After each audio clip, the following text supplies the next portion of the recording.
I saw a video by Red Pill Wisdom a while back called Thought Patrol. He talks about this girl on Twitter by the name of Kay. She posted that she is taking boyfriend applications. I've heard of other girls doing this before as well.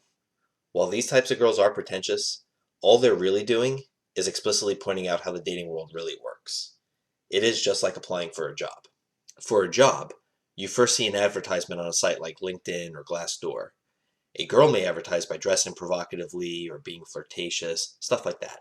When you apply for a job, you try to sell yourself. You give your name, talk about yourself. In particular, you emphasize your strengths.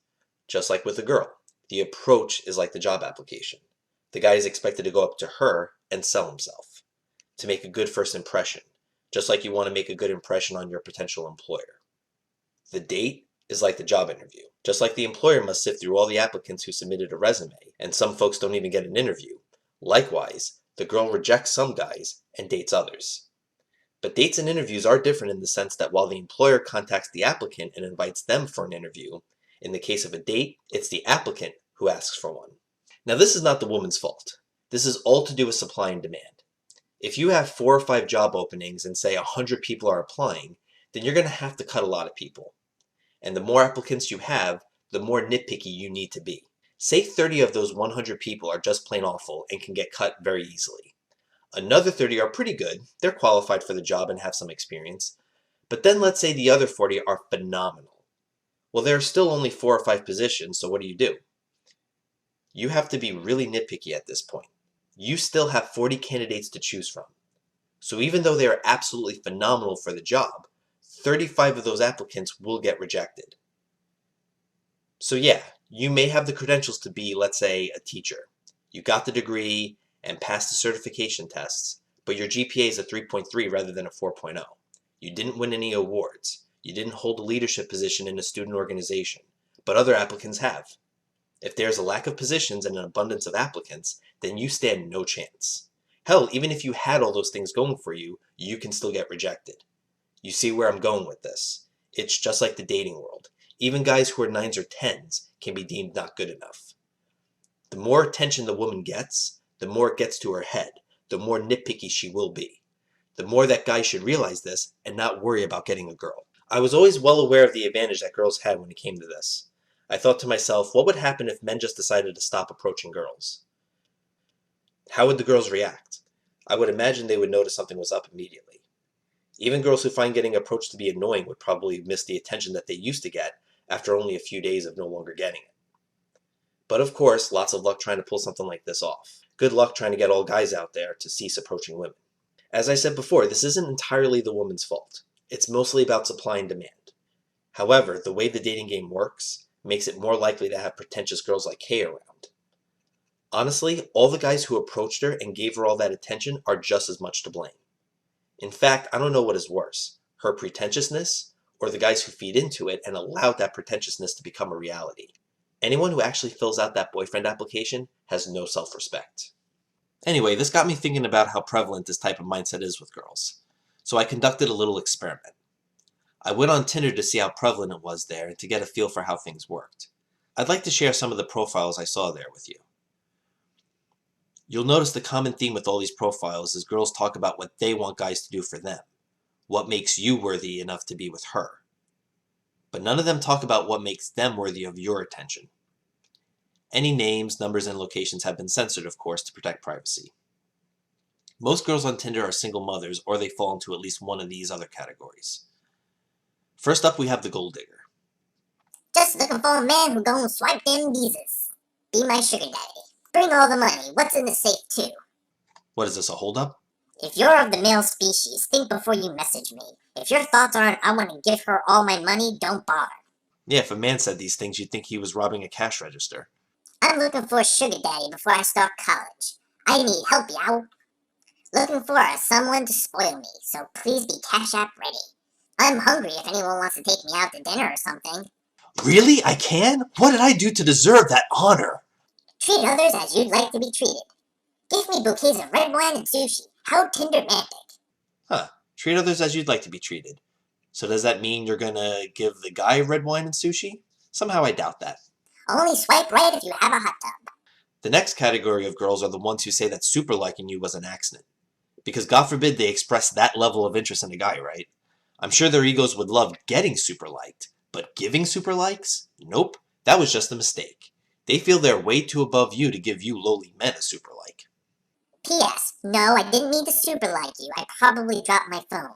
If you got super liked, I promised it wasn't an accident. Oh, be still my heart. This is so flattering to hear. 9 times out of 10, super likes are a mistake. Trump supporters swipe left, please. Super likes are accidental. This particular one came from a girl who works as a barista, and she had blue hair. Yep, your typical anti-Trump feminist. You'll see quite a few profiles on Tinder that'll say if you voted for Trump, swipe left. Because God forbid someone has a difference of opinion. They can't have that. They have to be in their safe space. That's typical of the left, though, not willing to listen to opposing political views. The rest of the profiles I'm going to show demonstrate the typical Tinder girl's sense of entitlement, narcissism, and hypergamy. It's all about what guys can do for them. But they don't say one word about what they bring to the table, and some are just flat out insulting. If you don't live here, I'm not interested. Not looking for a hookup or to be your tour guide while you're in town. You're on Tinder and you're not looking for a hookup? That's like walking into a restaurant and saying, I'm not here to eat.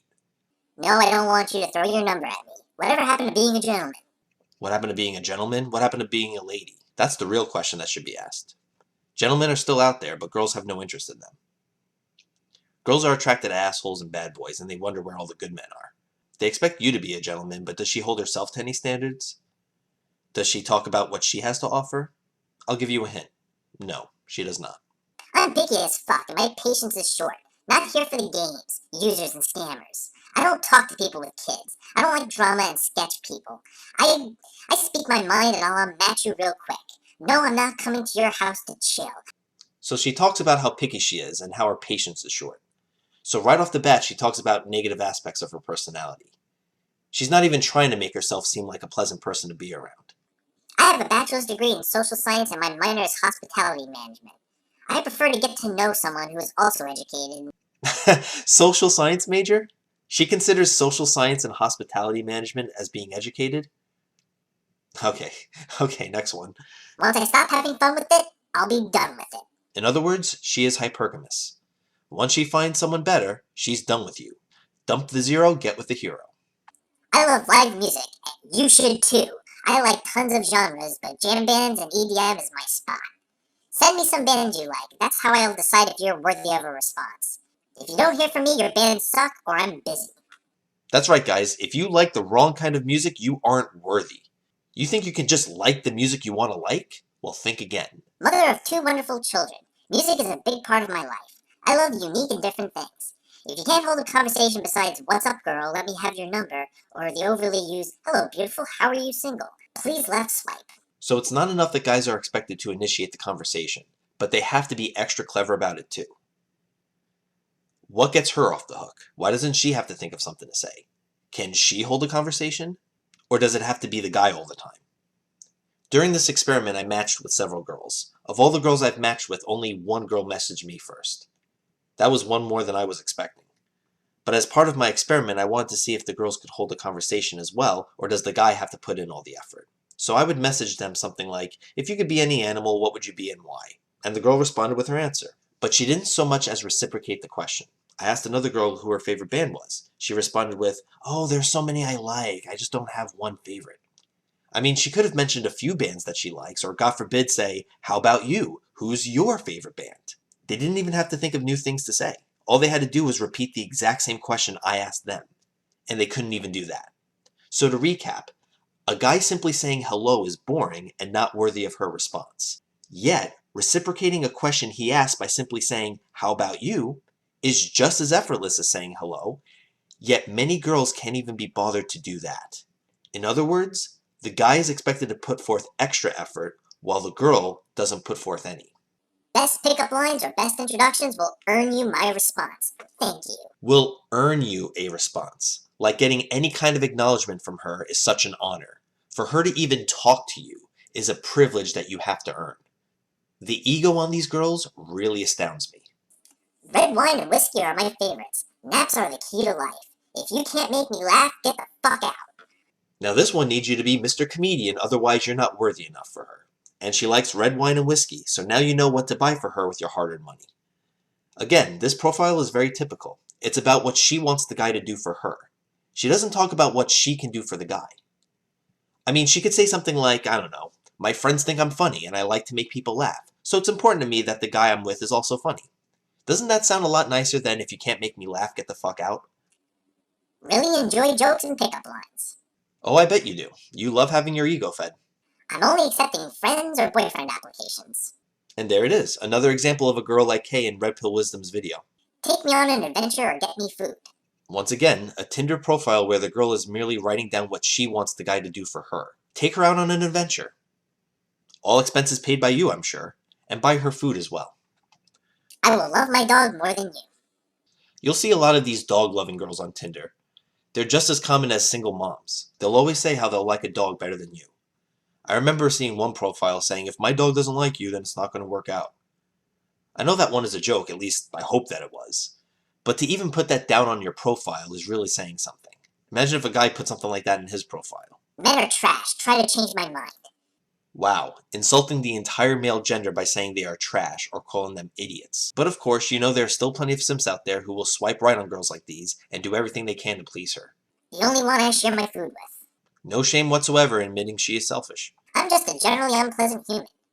Lawyer, artist, snob, emotionally unavailable. Don't be gross. Remember when I made that analogy when it came to job interviews and dating? Well, here's one difference. When companies are looking to hire, the company tries to sell themselves as much as the applicants are looking to sell themselves. They will want to convince people to work for them. They may talk about certain benefits they provide, the type of people you get to work with, the typical experience a person gets out of it, and so on. Whereas with these Tinder girls, they don't put in any such effort. They just simply want you to work for them without giving any reason why you should. What's in it for you, or what makes them worth all the effort, doesn't cross their selfish minds. It's all about them. Some girls have no problem flat out bashing the entire male gender or insulting you, like this one. I hope you're into sarcasm and being insulted. Just out of curiosity, I wondered how many matches girls usually get on Tinder. So anyone who I matched with, I asked them how many matches they usually get on Tinder. There was one woman who I matched with who was in her 40s. She wasn't bad looking or anything, but she was no spring chicken. And she was a little on the heavy side. And she says she has gotten like 200 matches. So imagine how many guys are swiping right on girls who are in their early 20s and are very physically attractive.